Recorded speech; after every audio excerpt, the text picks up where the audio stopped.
This is the most important video you will watch today. I hate to be the one to tell you, but a lot of us are financially illiterate.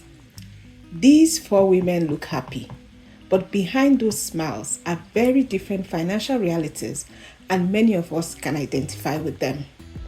Just imagine, what happens when life hits you harder than your budget can handle? One moment you're keeping up with the lifestyle of your dreams, and the next you're drowning in debt, lost in a sea of bills and responsibilities.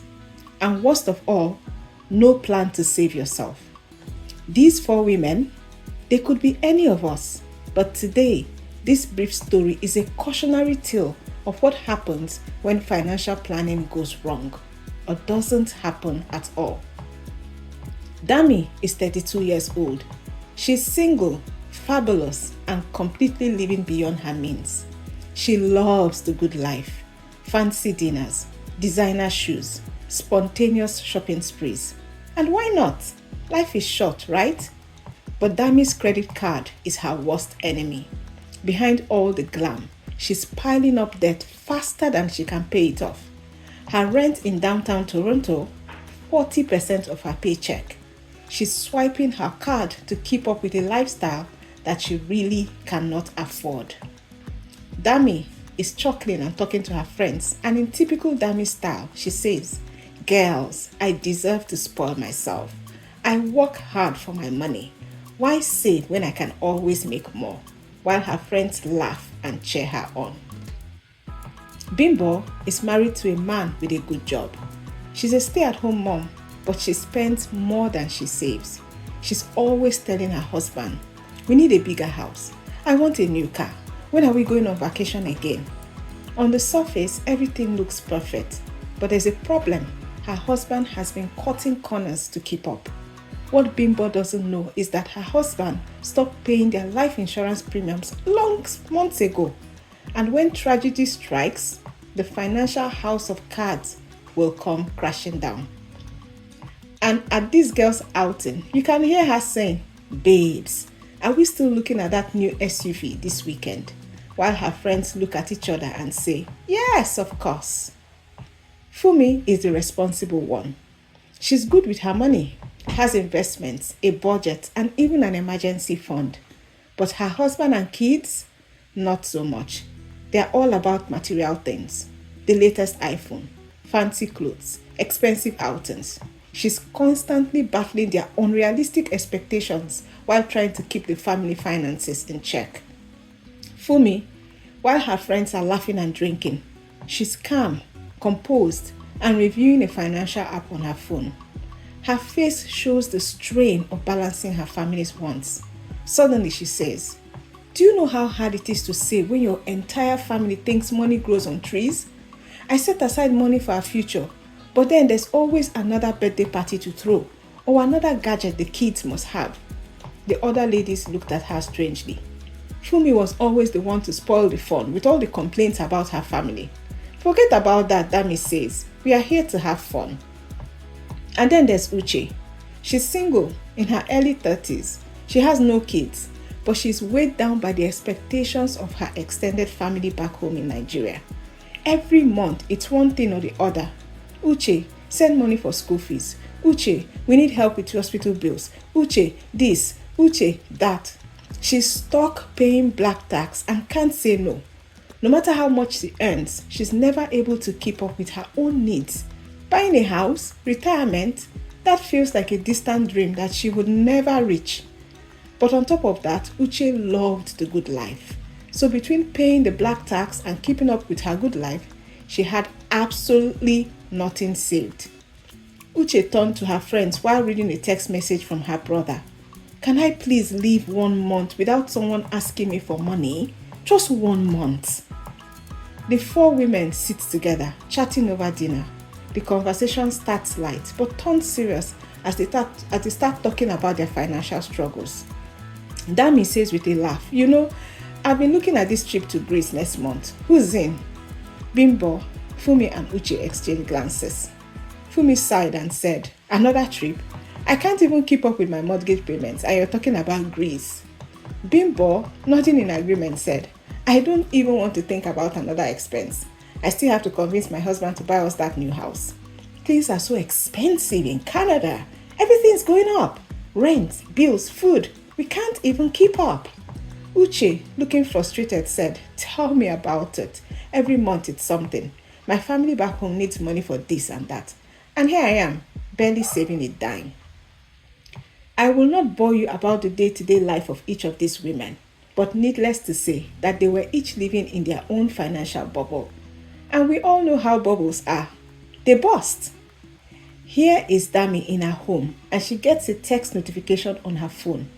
It's a message from her credit company. She frowns.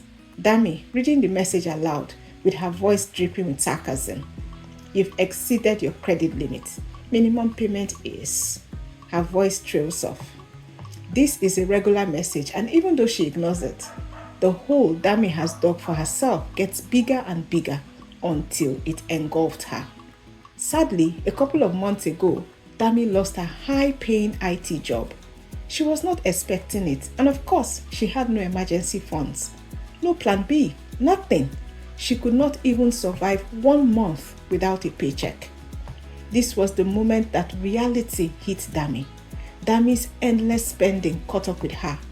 She had to move out of her glamorous apartment to live with her sister. She was broken and broke. And Bimbo, she was about to face the worst financial shock of her life. Fumi was trying to balance her family's spending habits, and Uche was sinking under the weight of responsibilities that weren't even hers. One day, Bimbo is sitting at home when she gets a call. Her face turns pale as she listens to the news. Her husband had passed away suddenly. Her husband was her insurance. Bimbo had no job, but she thought at least financially they were secure because her husband had a $1 million life insurance policy. But then she found out he had cancelled his life insurance policy months ago without telling her. He could not keep up paying the premiums. Bimbo is in shock as her friends console her. I thought we had insurance. What am I going to do? We were supposed to be fine. He never told me." Of course he never did. He died intestate, without a will. So Bimbo did not have immediate access to his assets. She had to wait for his creditors to be paid first. And sadly, she could not keep up with the mortgage payment. Even worse, Bimbo had zero financial knowledge. She did not even know how to balance their financial books. She had been living on a pack of cards that suddenly collapsed. Fumi and Uche went through their own financial struggles as well. Uche had to quickly realize that even though she had a financial responsibility to her family back home, she had to be wise about it because folks back home were depending totally on her. They did not even bother to get jobs, and they were spending recklessly because Auntie Uche, the provider, would provide.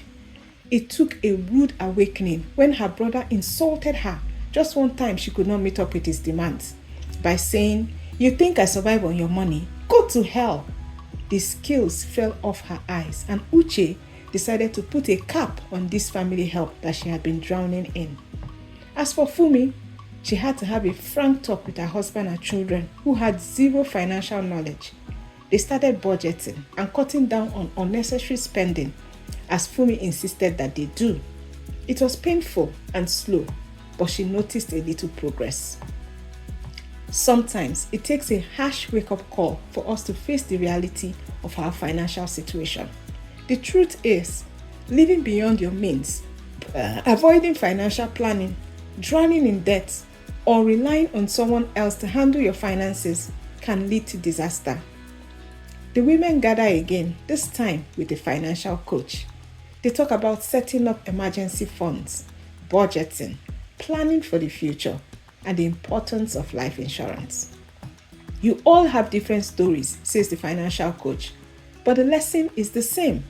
Whether it's saying no to that shopping spree or prioritizing savings over another vacation, it's time to take control. You need to plan for tomorrow, not just today. In the end, the women learned their lessons the hard way. Dami slowly started chipping away at her debt. Bimbo rebuilt her life, starting with an emergency fund and life insurance for herself.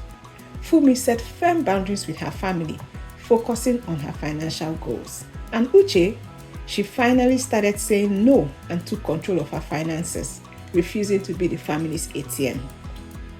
Each of these women went through their own struggles, and each one of us is going through ours as well. We all want the good life, but it's time to think about the bigger picture. What's your financial plan? How are you preparing for tomorrow? Don't wait until it's too late to put your financial house in order. These women are proof that it's never too late to take control of your finances.